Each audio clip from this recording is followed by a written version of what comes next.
Bonjour à tous, c'est Alexandra Reynaud, auteure des blogs Les Tribulations d'un petit zèbre et Les Tribulations d'une Aspergirl, auteure également de livres aux éditions Erol, que voici juste au-dessus.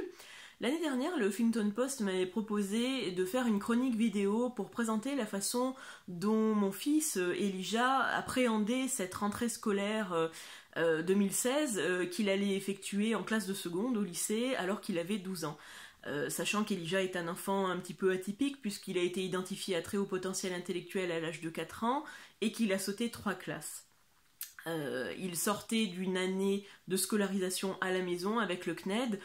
parce que le début du collège avait été extrêmement compliqué sur le plan social, sur le plan relationnel pour lui, et que ne comprenant pas les codes sociaux et n'ayant pas du tout l'envie et le besoin d'être en groupe, il avait été très isolé, il avait été agressé physiquement, verbalement, et il se sentait vraiment très seul, au point d'aller vraiment très mal à la fin de la 5e, et au point qu'on doive trouver une solution, parce qu'on sentait bien qu'il ne pouvait pas continuer de cette manière-là jusqu'à la fin de la 3e. Donc nous avions trouvé la solution de la scolarisation à la maison par le CNED. Ça s'était très bien passé, ça lui avait donné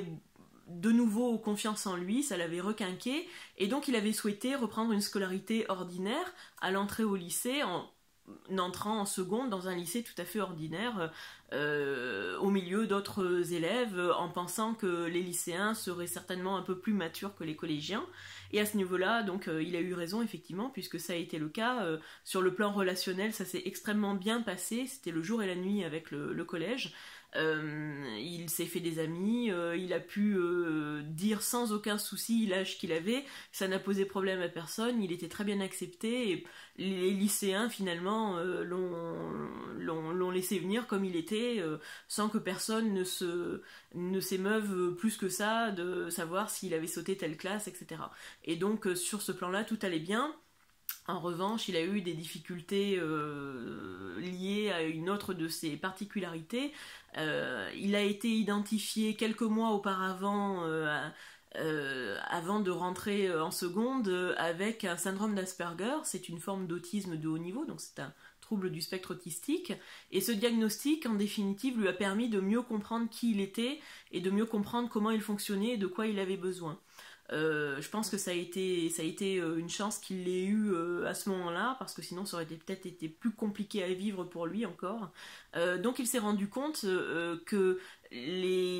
autant sur le plan relationnel tout s'était apaisé et c'était très bien, autant sur le plan sensoriel il avait vraiment énormément de mal à supporter toute la journée des classes. Alors en France, les classes au lycée sont très nombreuses, hein. Sa classe comptait 35 élèves, plus un enseignant, plus l'AVS d'un des élèves, et donc ce brouhaha permanent de tous ces gens en classe, les bruits de stylos qui tombent, les bruits de frottement des vêtements, de gens qui fouillent dans les trousses, plus l'enseignant qui parle, plus l'AVS qui parle à l'élève qu'elle accompagne, enfin tout ça a été extrêmement fatigant, et toutes ces petites choses auxquelles les personnes standards, ordinaires, ne prêtent pas attention, quelqu'un avec syndrome d'Asperger va lui avoir énormément de mal à passer au-dessus de tout ça et à se concentrer sur ce qu'il a à faire ou à se concentrer sur ce que l'enseignant dit. Et il rentrait à la maison en étant totalement épuisé après ses cours, au point qu'au fil des semaines,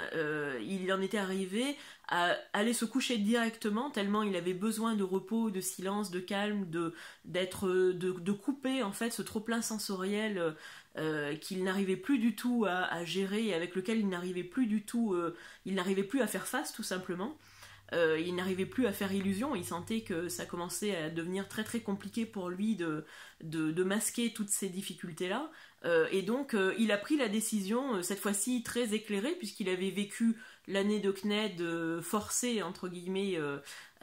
pour aller mieux et pour se couper des difficultés du collège,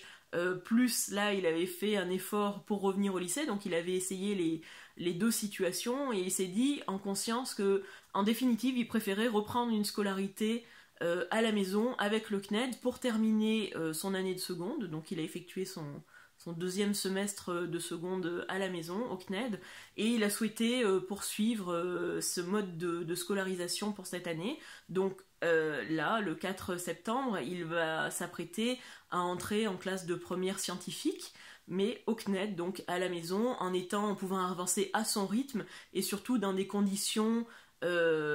qui ne l'oppressent pas et avec lesquelles il se sent à l'aise et pleinement libre finalement d'être comme il le veut, sans être focalisé sur tous les bruits, tout ce qui se passe autour de lui, etc. Voilà, donc